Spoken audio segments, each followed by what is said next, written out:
Ya, pernahkah saudara mendengar orang berkata bahwa pintu yang terbuka adalah tanda Tuhan memimpin? Ya, setiap ada kesempatan, setiap ada pintu yang terbuka untuk kita, berarti itu langkah yang Tuhan kehendaki.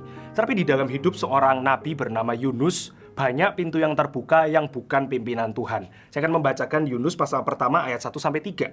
Datanglah firman Tuhan kepada Yunus bin Amittai, pergilah segera ke Niniwe, kota yang besar itu, serukanlah peringatan terhadap mereka karena kejahatannya telah sampai kepadaku.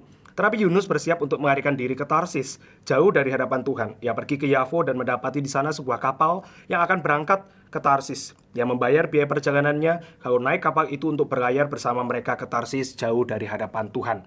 Pada waktu itu Niniwe adalah satu kota yang juga jauh, tetapi ada satu kota bernama Tarsis yang 2 kali mungkin diperkirakan lebih jauh daripada pergi ke Niniwe. Di mana pintu yang terbuka untuk Yunus?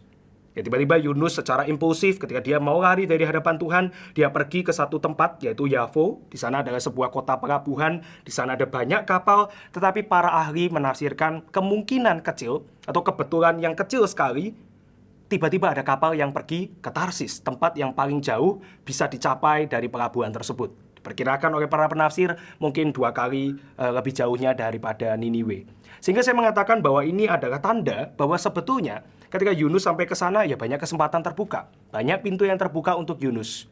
Tiba-tiba dia ingin lari dari hadapan Tuhan, ada nih jurusan yang paling jauh. Ada ini kapal yang pergi ke sana, dan seterusnya. Ada pintu yang terbuka untuk Yunus melarikan diri dari hadapan Tuhan. Artinya tidak semua kesempatan, tidak semua availabilitas daripada option itu menjadi sebuah jalan keluar, menjadi sebuah pimpinan Tuhan.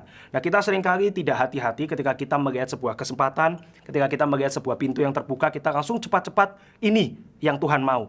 Tetapi bisa saja itu ternyata adalah keinginan hati kita sendiri dan kita melihat atau kita dibiarkan oleh Tuhan untuk bergumul, tetapi kita gagal. Dan kita melihat pintu-pintu tersebut sebagai option yang Tuhan kehendaki. Tetapi setiap pintu yang terbuka harus digumulkan oleh orang percaya. Setiap pintu yang terbuka itu tidak tentu menjadi sebuah pimpinan Tuhan. Nah, bagaimana tahunya? Kalau di dalam kasus Yunus, sebetulnya Yunus pasti tahu itu bukan pimpinan Tuhan. Karena Tuhan kemudian mengatakan dengan jelas kan ya, dan dia harus pergi ke Niniwe. Tapi dia mengartikan karena hatinya setiap kemungkinan Tarsis, kapal itu menjadi pimpinan Tuhan. Tetapi kita hari ini memiliki firman Tuhan. Kita hari ini belajar dari seorang bernama Yunus. Ya, dia melihat pintu yang terbuka sebagai keinginan hatinya seakan-akan pimpinan Tuhan. Tetapi kita harus menggumulkan setiap kesempatan tersebut. Nah, apakah mungkin pintu yang terbuka memang adalah pimpinan Tuhan? Ya tentu. Tuhan ketika memimpin kita melakukan sesuatu, Tuhan akan tunjukkan. Tuhan akan bukakan pintu, Tuhan akan tunjukkan langkah yang kita harus ambil.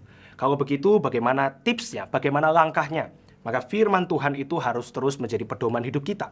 Ketika kita menggumulkan apa yang firman Tuhan ajarkan, ketika kita menggumulkan apa yang firman Tuhan itu bukakan kepada kita melalui berbagai kisah, kita akan mengambil prinsip, dan prinsip itu akan kita pakai untuk menerangi jalan kita. Tetapi, ya saudara harus mengingat bahwa apa yang memang Tuhan larang, sudah pasti itu bukan pimpinan Tuhan. Apa yang Tuhan sudah tunjukkan, ini adalah sesuatu yang tidak baik, ini ada dampak yang negatif, sudah pasti itu bukan pimpinan Tuhan. Ada sebuah istilah yang terkenal ya, ini necessary evil, satu hal yang harus diambil. Tetapi harus sangat hati-hati ketika saudara mendengar istilah seperti itu, karena itu pun tetap adalah evil. Ya, kita anak-anak Tuhan, kita harus menggumulkan apa yang firman Tuhan ajarkan, kita harus hati-hati mengambil langkah, terutama ketika sesuatu itu kita tidak jelas, sesuatu itu kita tidak tahu secara pasti, dan kita boleh melibatkan banyak orang, kita boleh membawa pergumulan kita di dalam sharing, di dalam kelompok-kelompok yang baik kepada hamba Tuhan atau pembina saudara dan saya, dan kemudian kita boleh sama-sama menggumulkan hal-hal yang kita belum pasti.